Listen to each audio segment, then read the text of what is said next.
So our topic for today will be all about earnings per share. So basically, madali lang to because we have a standard here, no? That's IAS number 33. Okay? So according to IAS number 33, right, not all companies are required to present earnings per share sa income statement nila. So sir, sino lang yung mga required mag-present ng earnings per share? Well, ang required lang namang mag-present ng earnings per share is yung mga company na publicly listed. Ibig sabihin, if traded or publicly traded yung stock nila, required sila mag-show or mag-present ng earnings per share.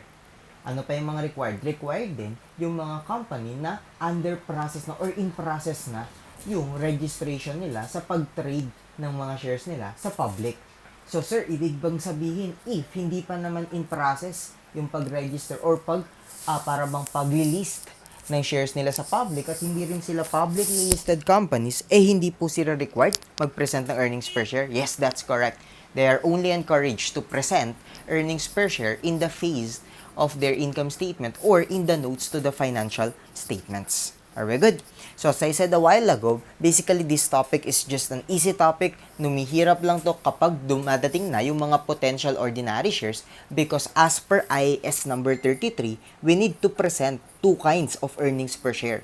We have what we call the basic earnings per share and we also have what we call the diluted earnings per share. Okay? Sir, what's the difference between the basic earnings per share and the diluted earnings per share? Well, talking about basic earnings per share, here we only consider what? We only consider the actual outstanding shares. Okay? Actual outstanding ordinary shares to be specific. Sir, why just ordinary shares? Because only ordinary shares have what? Have what we call the variable return on investment. Sir, what do you mean by that? Well, kapag dating kasi sa mga preference share, fix na normally yung kanilang return on investment. Fix na yung kanilang earnings per share. Kasi kung maaalala nyo, no, sa discussion natin ng shareholders equity, tipo bang meron tayong tinatawag na dividend rate. Wherein yung dividend rate na yun, fix na.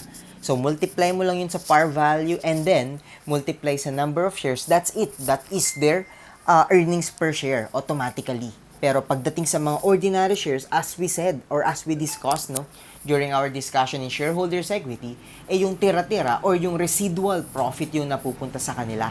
So basically, earnings per share is just for ordinary shares. Liwanag? So kapag basic earnings per share, actual outstanding ordinary shares lang ang ating i-consider. Pero kapag diluted earnings per share ng pinag-uusapan, not just actual ang kino-consider natin. Kino-consider din natin yung mga tinatawag natin na potential ordinary shares. So sir, ano yung mga potential ordinary shares na yan? Well, kapag sinabi natin potential ordinary shares, these are the instrument, whether debt instrument or equity instrument that can be converted into ordinary shares. Sir, can you give us an example? Of course, we can give some example here. First example will be the convertible. Again, we have what we call the convertible preference shares, wherein these shares can be converted into ordinary shares. But don't get it wrong, no? Hindi pa sila nako-convert. Kaya sila natawag na potential ordinary shares kasi pwede mo silang i-convert into ordinary shares. Okay? Next example will be the convertible bonds payable. So this time, this is a debt instrument, no? So, convertible bonds payable. Then, last example will be the share options and share warrants. Okay? So, itong mga share options and share warrants na to, kapag in-exercise yung mga yan, see to it na magiging ordinary shares din sila. That is why, tinatawag din silang potential ordinary shares. Okay? So, those potential ordinary shares will be further discussed no, sa next video natin, which is yung tatawagin nating diluted earnings per share. So, in this video, right, basic earnings per share lang ang ating pag-uusapan muna. Para, syempre, hindi ganun kahaba yung video discussion natin. Okay? So, now, how do we compute, no, basic earnings per share? Well, madali lang naman ang computation natin ng basic earnings per share.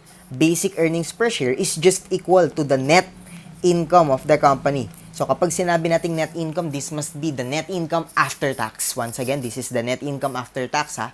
So, kapag before tax ang given sa problem, kailangan mo pang tanggalin yung tax effects para makompute yung after tax net income. Okay?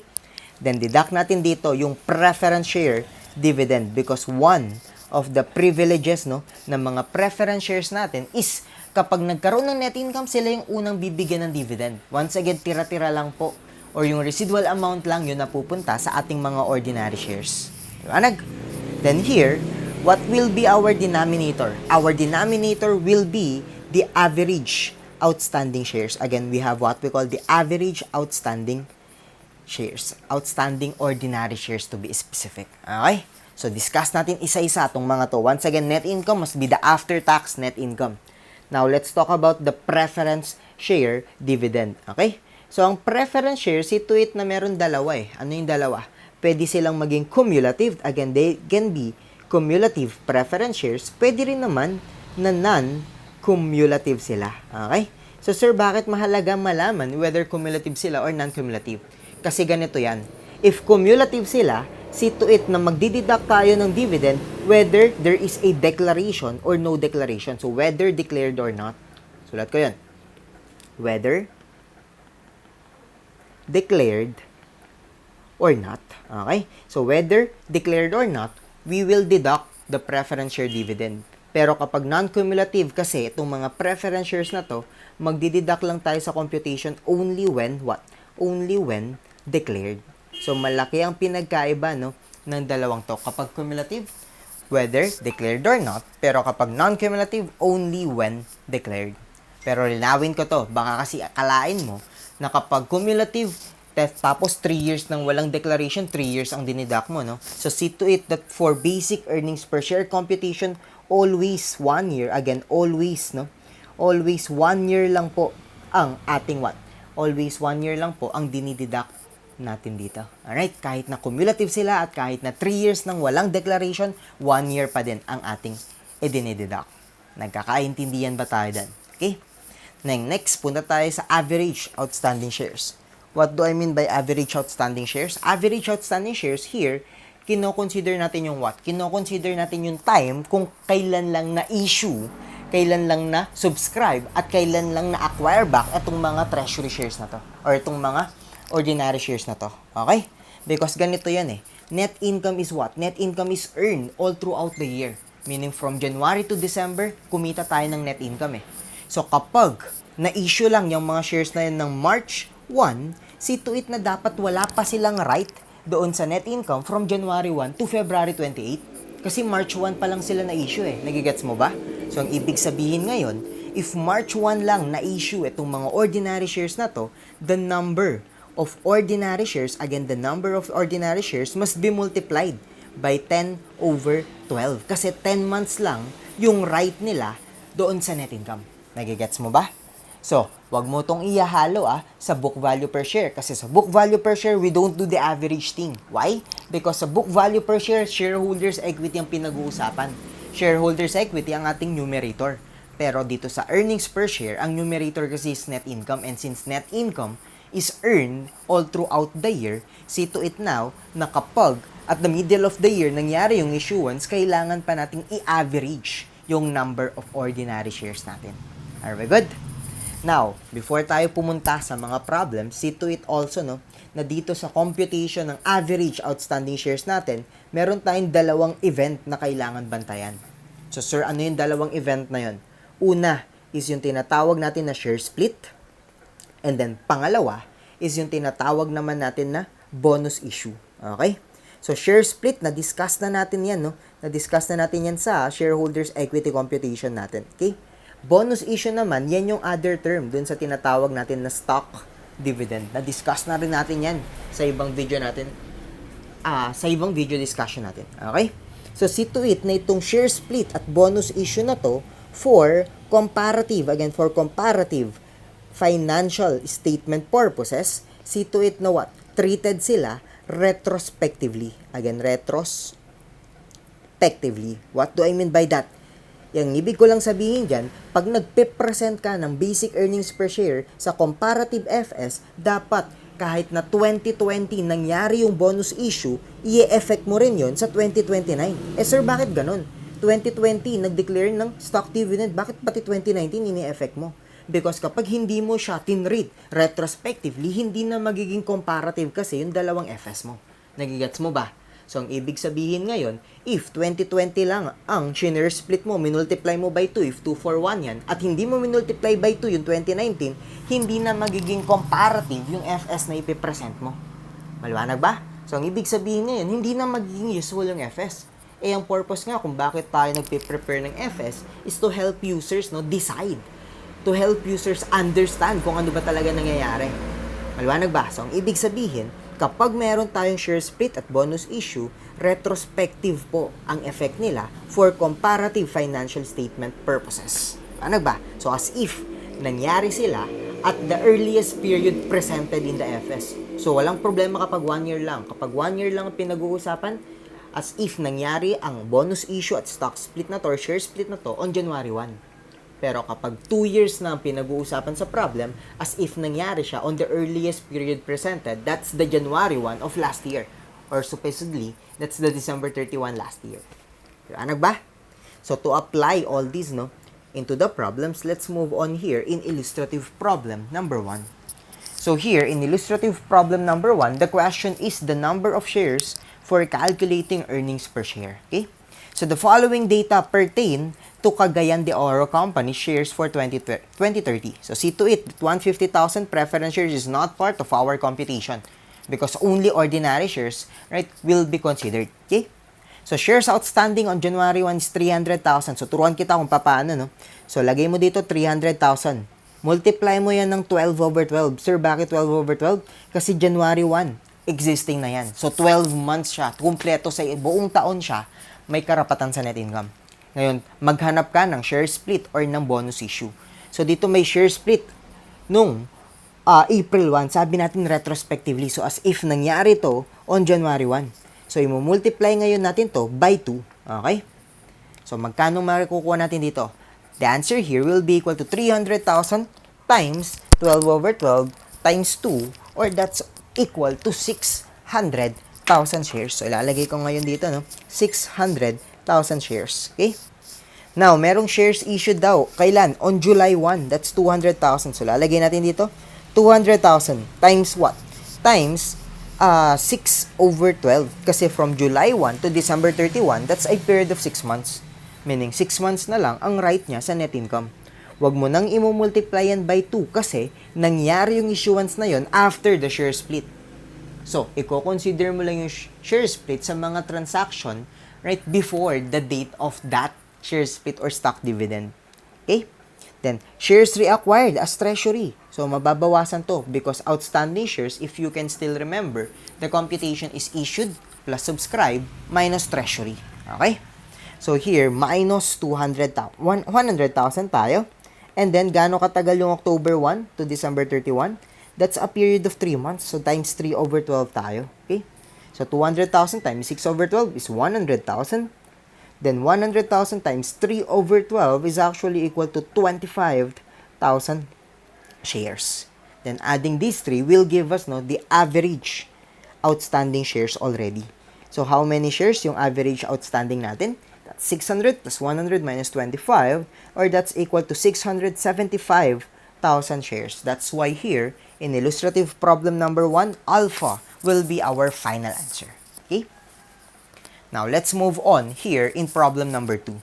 So, here in problem number 2, on January 1, 2030, Divisoria Company had 200,100 par value ordinary shares outstanding or a total of 20 million pesos. So, on July 1, 2030, a bonus issue was made in the ratio of 1 additional ordinary share for each original share. Once again, bonus issue is treated retrospectively. So, as if nangyari yan on January 1. So, yung 200,000 ngayon, since January 1, nag-exist na yun, multiply mo ng 12 over 12 and then multiply mo ng 2. Bakit? 1:1 eh. For every 1 ordinary share, makaka-receive tayo ng isa pang ordinary share as a stock dividend. Okay?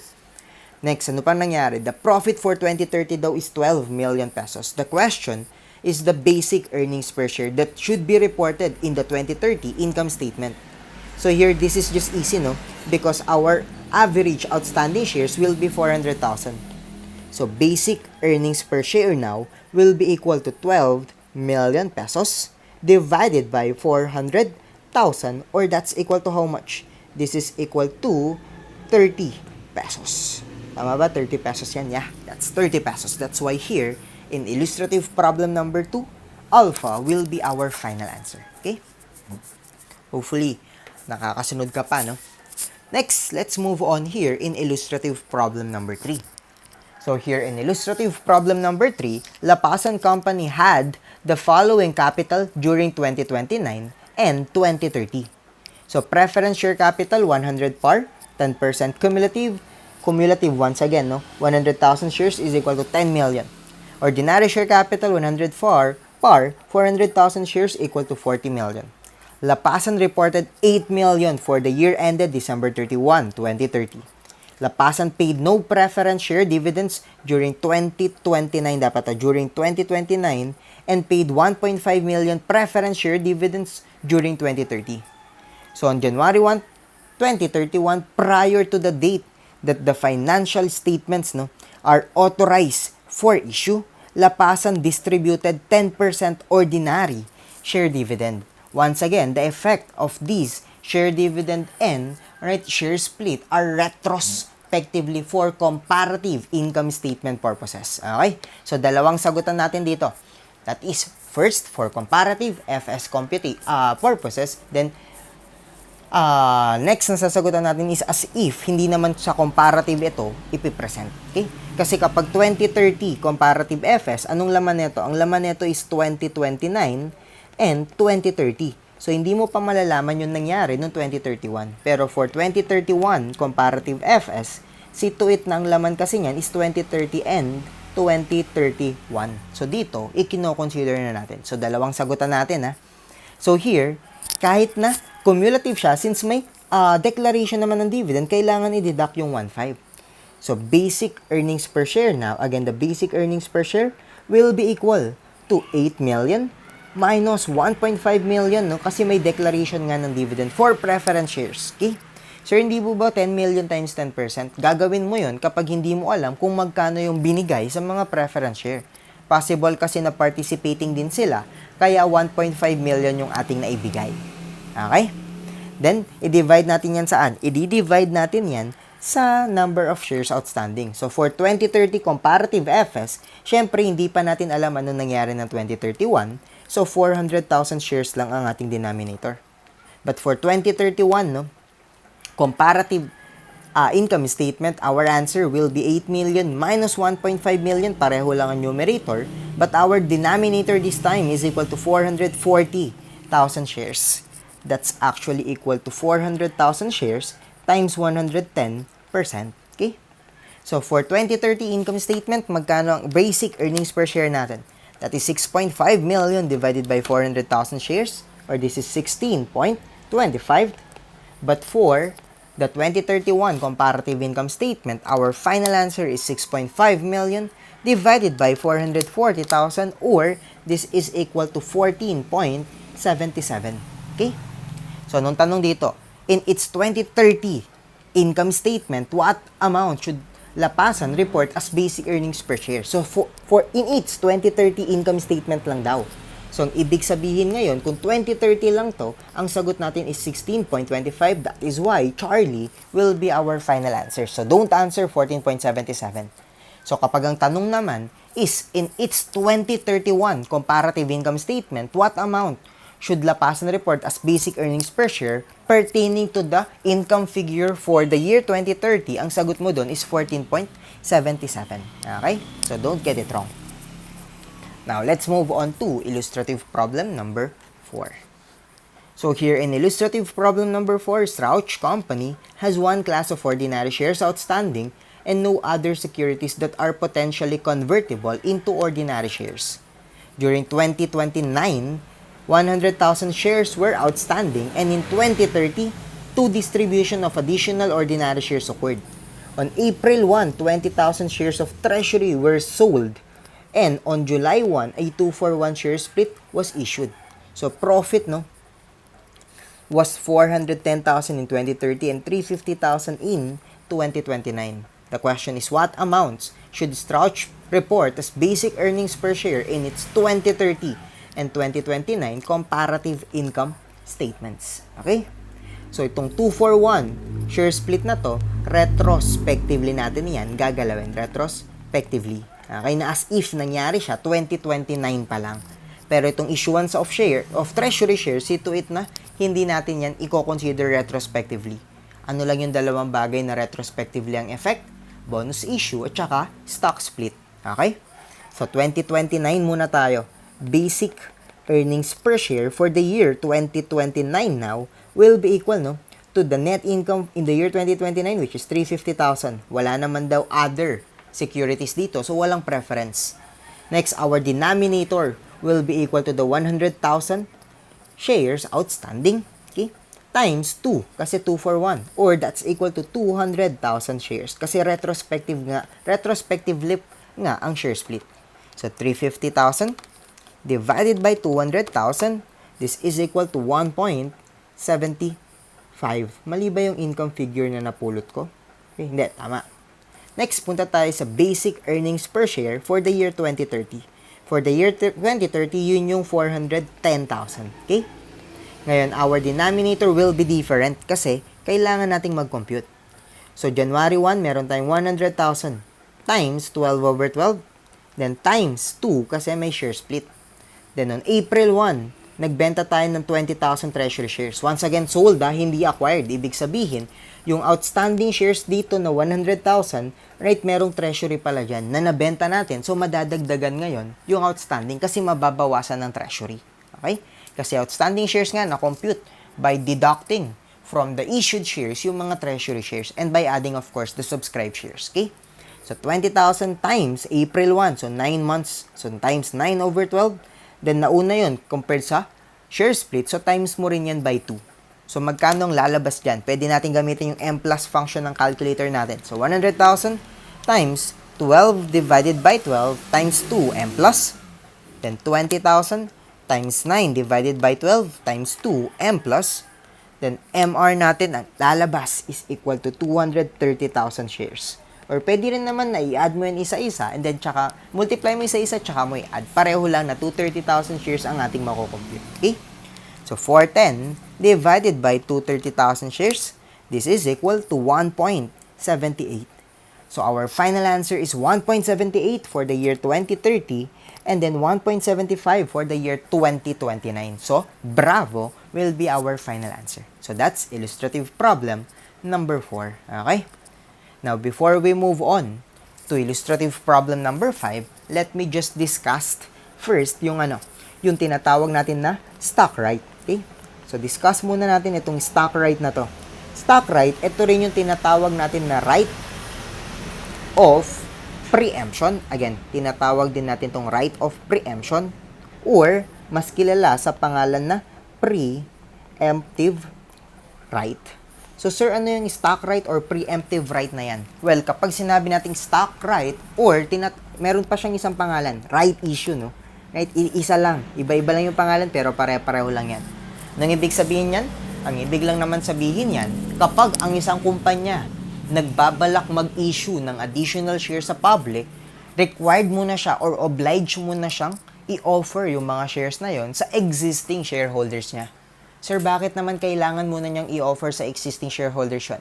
Kasi, right, yung mga existing shareholders natin, possible na meron silang pinapangalagaan na percentage. Possible na pinapangalagaan nila yung 20% para ma-maintain yung significant influence nila or pinapangalagaan nila yung more than 50% para ma-maintain yung control nila sa company na yon. So, kapag nag-issue ka ng additional shares sa public nang hindi ino-offer sa existing shareholders mo, possible na mawala na yung significant influence kasi mag-below 20% or mawala na yung control kasi mag-below 50%. So, bago mo i-issue or bago mo i-offer sa public yung mga additional shares na yan, required ka munang i-offer yan sa iyong mga current or existing shareholders. Nagkakaintindihan ba? So, kapag nagkaroon ng stock right, see to it, no, that the average outstanding shares, once again, the average outstanding shares for basic earnings per share computation must be multiplied saan? Must be multiplied dun sa tinatawag natin na adjustment factor. Okay? So, sir, how do we compute adjustment factor? Adjustment factor is just equal to the market value of shares, again, market value of shares, right on Sir, anong ibig sabihin ng write on? Ibig sabihin, yung market value ng shares na yan, kasama dyan yung market value of rights. Then, i-divide natin yan, no? Sa market value of shares, X right. So, kapag X right naman, see to it na nakatanggal na dyan yung market value ng ating mga shares. Sorry na, nawala. Okay?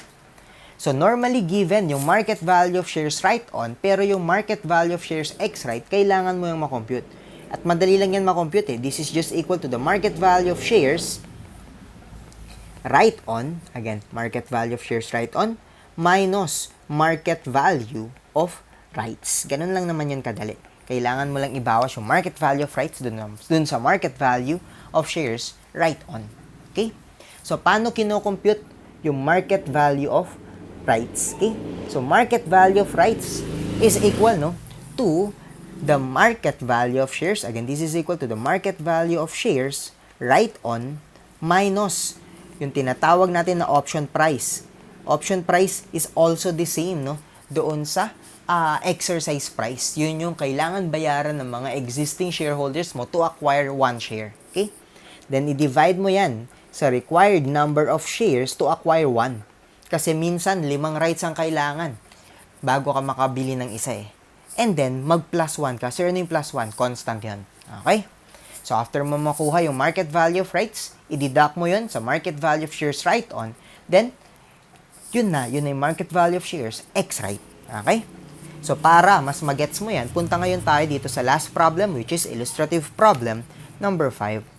So, here in illustrative problem number 5, entity B's profit available for ordinary shareholders for the year ended December 31, 2029, 2030 and 2031 were 2.1 million, 3.5 million, and 2,880,000 respectively. Okay?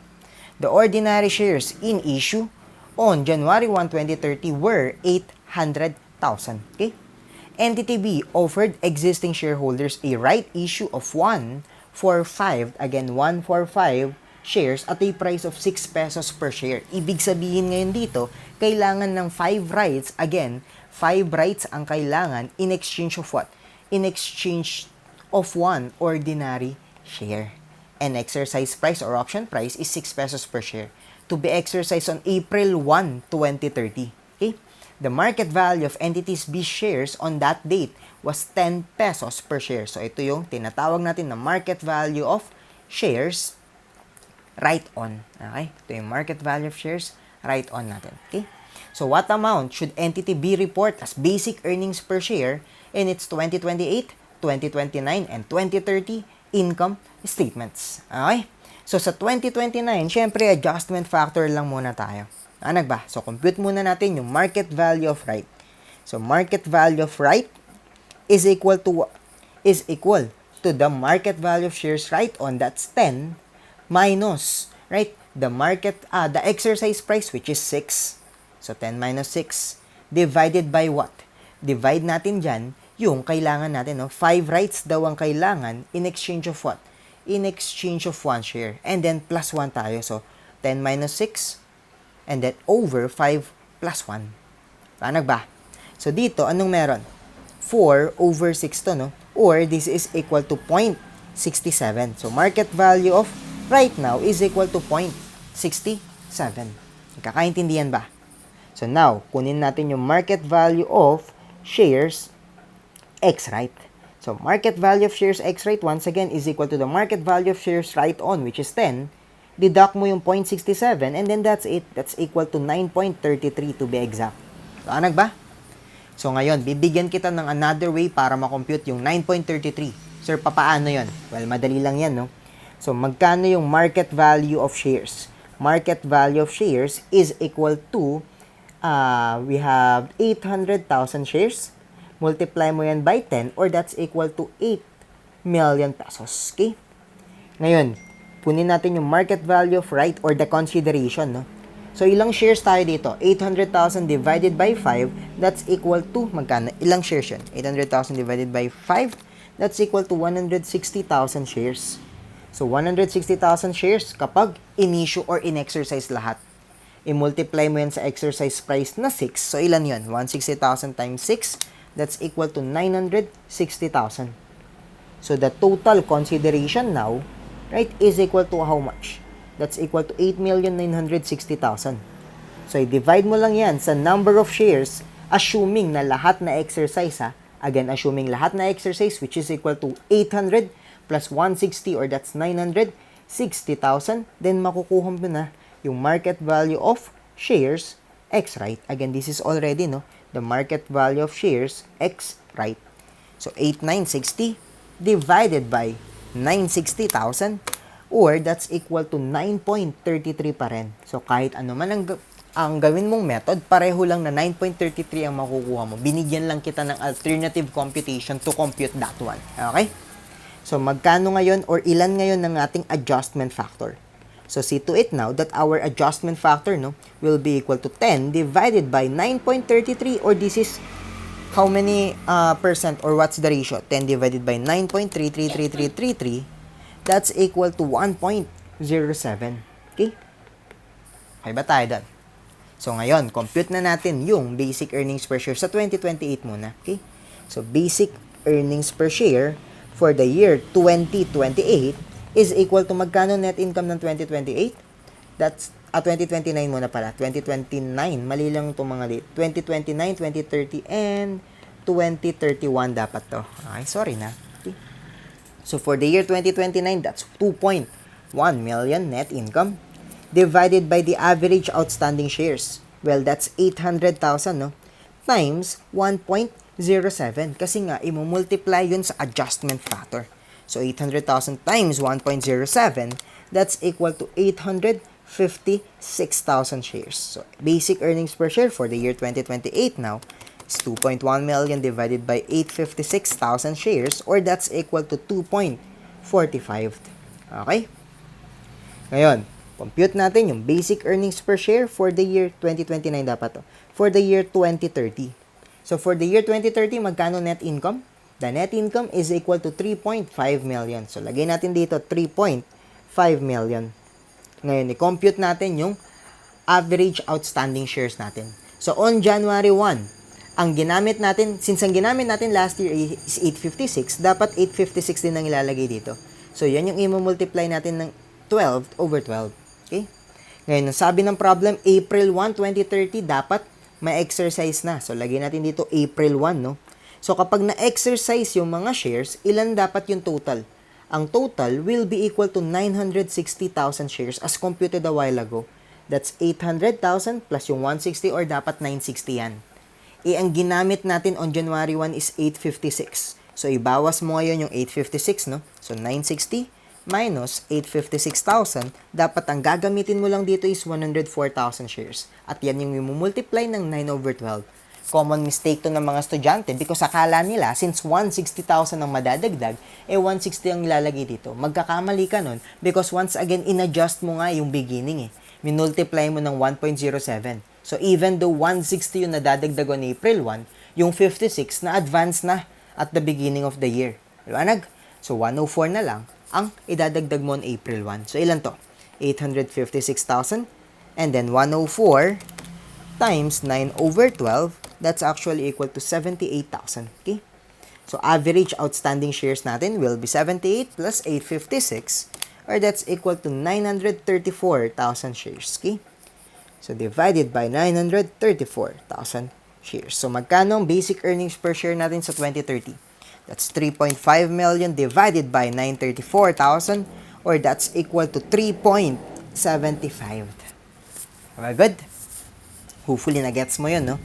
Then last but not the least, how much will be the basic earnings per share for the year 2031? For the year 2031, our net income is 2,880,000. Okay?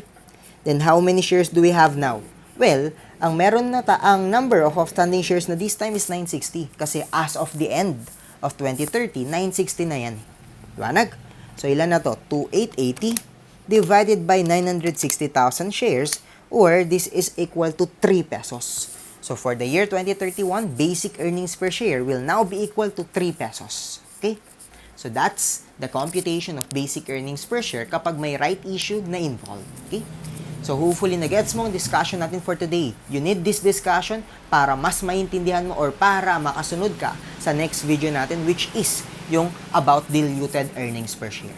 Because if hindi mo na-gets ang basic earnings per share, medyo mahirap maintindihan yung diluted earnings per share natin. Okay? So thank you guys for listening. God bless and stay safe. Bye-bye!